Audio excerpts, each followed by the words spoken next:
আহমেদাবাদ থেকে লন্ডন যেতে উঠেছিলেন এয়ার ইন্ডিয়ার বিমানে, সাথে ছিলেন আরও ২৪১ জন। তবে এয়ারপোর্ট থেকে ওড়ার কয়েক মুহূর্তই বদলে দেয় বিশ্বাস কুমার রমেশের জীবন। বেঁচে ফিরলেও যেন বিধ্বস্ত বিমানেই এখনও আটকে আছেন তিনি। গত ১২ জুন এয়ার ইন্ডিয়া বোয়িং ড্রিমলাইনারের বিমানে ভাই অজয়ের সঙ্গে রমেশ যাচ্ছিলেন লন্ডনে।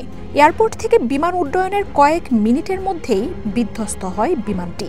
মারা যান বিমানে থাকা ২৪১ ক্রু ও যাত্রী। যেখানে বিমানটি বিধ্বস্ত হয় সেখানেও মৃত্যু হয় আরও ৩৪ জনের। আগুন ধরে যাওয়া বিধ্বস্ত বিমানটিতে উদ্ধার কাজ চলার সময় অনেকটা অলৌকিকভাবে সেখান থেকে বের হয়ে আসেন রমেশ, এয়ার ইন্ডিয়ার বিধ্বস্ত বিমানটির একমাত্র বেঁচে ফেরা যাত্রী। সবকিছুই আমার চোখের সামনে ঘটেছে।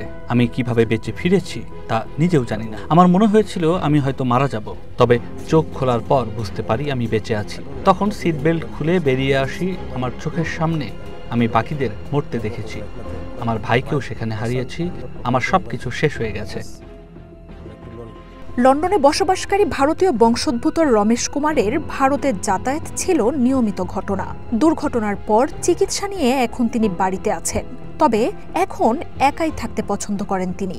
কথা বলেন না স্ত্রী ছেলের সঙ্গেও। আমার কারোর সাথে কথা বলতে ভালো লাগে না। একা রুমে বসে থাকি। আমার ছেলে বা স্ত্রী কারোর সাথেই কথা বলি না। বাড়িতে আমার একা থাকতেই ভালো লাগে।